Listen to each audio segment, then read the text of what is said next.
Apa kabar teman-teman yang kekasih dalam nama Tuhan Yesus Kristus? Bertemu kembali dengan saya, Pendeta Munda Dr. Gigi Santi Tambunan. Saya percaya kita semua ada dalam keadaan bersemangat, bersukacita, dan tetap di dalam pengucapan syukur.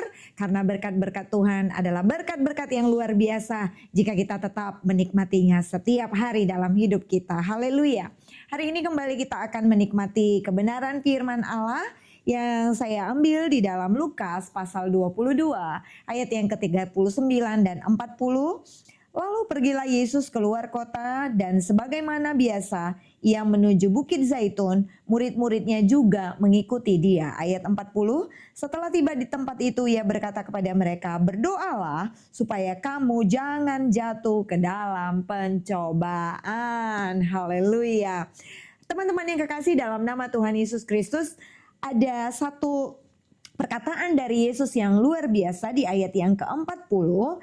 Setelah tiba di tempat itu ia berkata kepada mereka, berdoalah supaya kamu jangan jatuh ke dalam pencobaan. Teman-teman yang kekasih dalam nama Tuhan Yesus Kristus, Yesus mengambil satu tempat ketika dia pergi, lalu pergilah Yesus keluar kota dan sebagaimana biasa.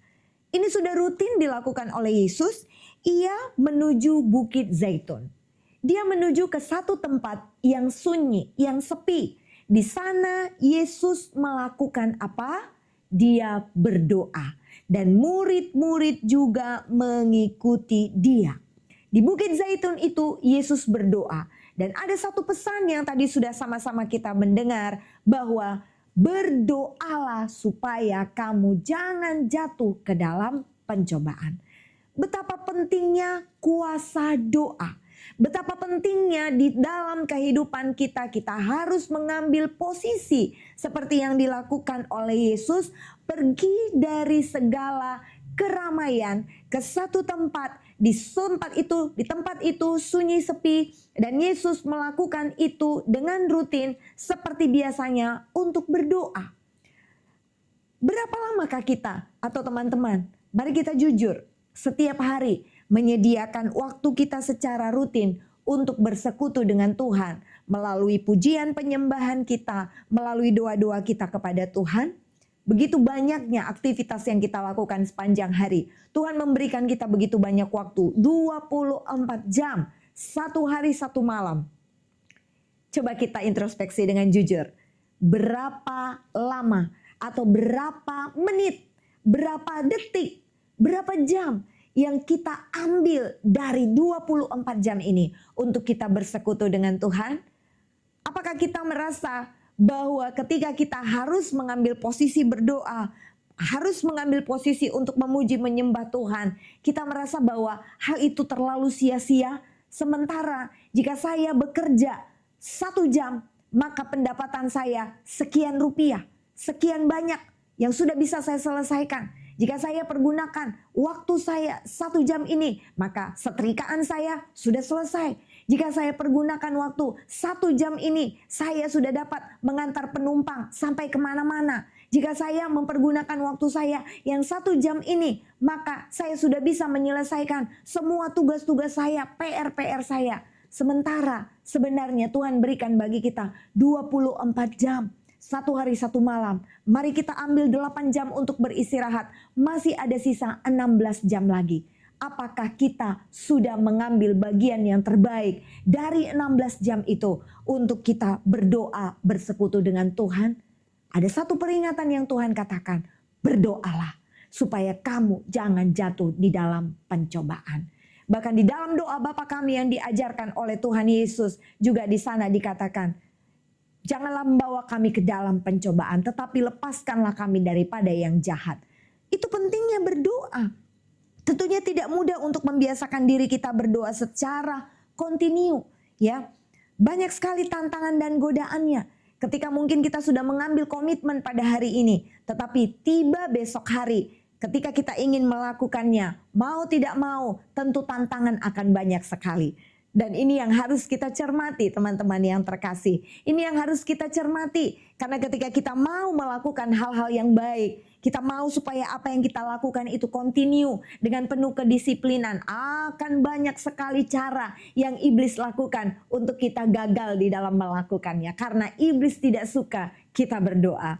Ketika kita berdoa, maka kita akan memiliki kekuatan untuk dapat memenangkan pertandingan-pertandingan, untuk dapat mengalahkan segala tipu muslihat iblis. Ketika kita rutin berdoa, ketika kita continue untuk melakukan pertemuan dengan Tuhan, melalui doa-doa kita ada di hadirat Tuhan, memuji, menyembah Tuhan, itu adalah hal yang tidak disukai oleh iblis. Karena apa? Iblis tidak ingin kita dibentengi, kita dipunyai oleh Tuhan dengan selengkap senjata Allah untuk dapat melawan segala tipu muslihat iblis. Oleh sebab itu, kita harus memenangkan pertandingan ini. Kita harus mengambil keputusan seperti yang dilakukan oleh Yesus. Dia pergi keluar kota dan dia menuju ke Bukit Zaitun. Untuk di sana dia menyediakan waktu secara rutin untuk berdoa, untuk bersaat teduh.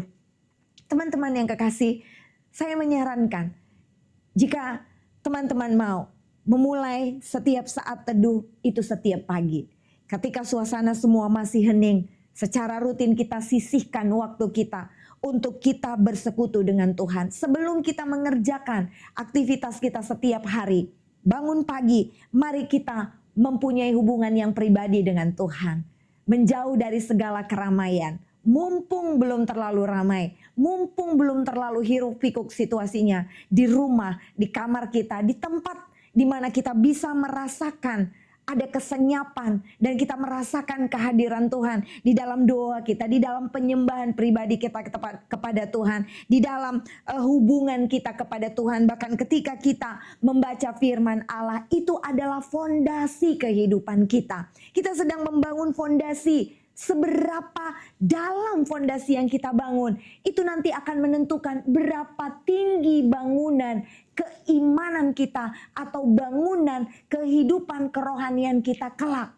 Jika fondasi yang kita bangun cukup dalam dan cukup kokoh, maka nanti bangunan kita, kerohanian kita juga pasti akan menjulang tinggi, teman-teman yang kekasih. Tetapi jika kita belum memiliki komitmen untuk berdoa, maka berulang kali juga kita akan jatuh ke dalam berbagai macam pencobaan karena pondasi kita tidak kuat dan tidak dibangun di dalam dasar yang benar, yaitu firman Allah dan doa. Teman-teman yang kekasih di dalam nama Tuhan Yesus Kristus, di dalam Matius 7 ayat 24 sampai 25, di sana dikatakan, setiap orang yang mendengar perkataanku ini dan melakukannya, ia sama dengan orang yang bijaksana yang mendirikan rumahnya di atas batu. Kemudian turunlah hujan dan datanglah banjir, lalu angin melanda rumah itu, tetapi rumah itu tidak rubuh sebab didirikan di atas batu. Haleluya. Bukan secara kebetulan firman Tuhan ini datang kepada teman-teman, bahkan kita semua yang sudah mendengar channel YouTube ini. Ini tidak terjadi secara kebetulan, tetapi ini sebenarnya adalah teguran, bahkan juga nasihat untuk kita mulai hari ini, mulai besok mengambil keputusan untuk melakukan saat teduh, melakukan perjumpaan rutin bersama dengan Tuhan di dalam saat-saat teduh kita. Dikatakan setiap orang yang mendengar perkataanku, tetapi bukan hanya sekedar mendengar dan melakukannya. Haleluya. Jadi bukan hanya sekedar mendengar, bukan hanya sekedar melakukan perencanaan, bukan hanya sekedar memimpikan, tetapi melakukannya, maka dia adalah orang yang bijaksana, kata firman Tuhan. Haleluya. Yang mendirikan rumahnya di atas batu, yang membangun rumahnya di atas batu, sehingga ketika turun hujan, datang angin badai, rumah itu tidak runtuh karena dia dibangun di atas batu. Haleluya. Adapun hakikat utama dari saat teduh ini ialah kita mendengarkan suara Tuhan. Kita mendengar apa yang menjadi perkenanan Tuhan. Apalagi jika kita sedang dilema untuk mengambil keputusan. Jika kita memang ingin supaya supaya Tuhan menolong dan memberkati kita. Saya mau berkata teman-teman yang kekasih, itu semua mustahil jika kita tidak mempunyai hubungan yang intim dengan Tuhan. Di sepanjang doa-doa kita, di dalam perjumpaan kita dengan Tuhan, di dalam saat teduh kita setiap hari dengan Tuhan. Tetapi ketika kita sudah mengambil keputusan untuk mendengar firman ini dan melakukannya, maka kita adalah orang-orang yang bijaksana yang membangun rumah kita di atas batu. Fondasi yaitu firman Allah yang benar yang sudah kita dengar pada hari ini. Roma 10 ayat yang ke-17 dikatakan, iman timbul dari pendengaran dan pendengaran oleh firman Kristus. Kita lakukan walaupun kita tidak tahu apakah yang kita lakukan setelah kita berdoa mulai hari ini. Jangan langsung ingin hasil yang instan. Kita sudah memulai hari ini lalu kita bilang, Tuhan, mana hasilnya? Mana Tuhan berkat-Mu? Saya sudah memulai komitmen pada hari ini. Jangan kita yang menuntut Tuhan. Kita harus lakukan ini karena Tuhan juga setia dengan janji-janjinya. Bukan kita yang menuntut Tuhan. Sebenarnya Tuhanlah yang menuntut kesetiaan kita, teman-teman yang kekasih. Jangan menuntut Tuhan hanya dengan berkat-berkatnya. Sementara kita tidak pernah memulai untuk melakukan ketaatan kita kepada firman Tuhan. Iman timbul dari pendengaran. Dan pendengaran akan firman Kristus. Pada hari ini, firman ini sekali lagi datang kepada kita bukan secara kebetulan. Apa yang Tuhan Yesus katakan tadi di dalam Lukas pasal 22 ayat 39 bagian A. Dia pergi keluar kota dan ia menuju ke Bukit Zaitun dan murid-murid yang lain mengikuti dia. Lalu dia berdoa di sana. Dan Yesus berpesan, berdoalah supaya kamu jangan jatuh ke dalam pencobaan. Bersaat teduh itu sangat penting bagi orang-orang percaya. Dan saya mau kita semua mempraktekkan hal ini, teman-teman yang kekasih. Untuk waktunya, saya serahkan kepada kita semua. Saya sarankan adalah lebih baik bersaat teduh di pagi hari.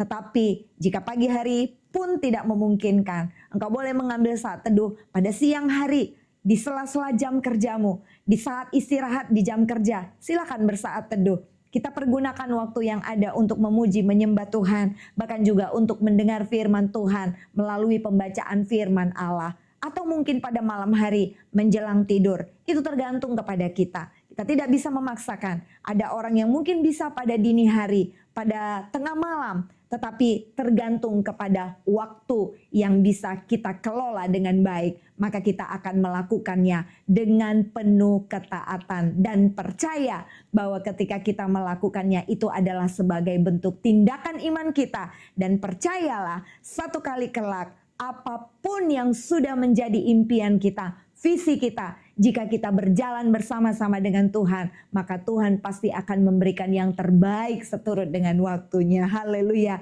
Kita pasti akan menjadi orang-orang yang kuat di dalam kekuatan kuasa Tuhan, yang berhasil memenangkan setiap pertandingan, yang dapat melawan segala tipu muslihat iblis, menjadi orang-orang Kristen yang dibangun di atas dasar fondasi yang benar, dan akan tetap menjadi orang Kristen yang benar di dalam Tuhan, sampai nanti kita semuanya akan mendapatkan tempat yang terbaik, yaitu di surga yang kekal. Haleluya. Mulai hari ini saya mau kita mengambil keputusan untuk setiap hari dengan rutin seperti kita bekerja setiap hari, kita juga harus mengambil waktu yang terbaik untuk kita bersekutu dengan Tuhan. Haleluya. Jangan menganggap hal itu sia-sia. Jangan menganggap hal itu hal yang terlihat bodoh seperti yang dilakukan oleh orang-orang lain. Ketika kita berhadapan dengan Bapa yang tidak kelihatan, Dia pasti akan melihat, bahkan akan memberkati kita seturut dengan iman percaya kita kepada Tuhan. Puji nama Tuhan. Tuhan Yesus memberkati kita semua. Dan saya berdoa agar teman-teman yang mau memulai komitmennya untuk bersaat teduh dengan Tuhan, saya percaya semua kita pasti akan setia sampai pada akhirnya. Tuhan Yesus memberkati kita semua. Haleluya.